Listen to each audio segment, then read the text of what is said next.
কাষে চপানা তোকে পালে ঘৰে খনিলমে যে সজায়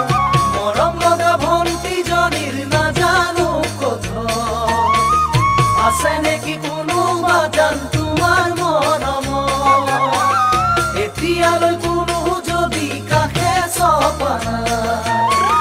তোকে পালে ঘৰে খনিলমে যে সজায় ও জানৈ কবি নে সঁচাই ও জানৈ মনৰে কথা ও জানৈ কিনো বুজিবি ও জানৈ বুকুৰে ব্যথা কিনো যে নকৰিলো তথাপিও নাপাৰো কোনোবা এজনীৰো তোৰ দৰে এজনী 5 লাখ বেচৰি পালে পাৰো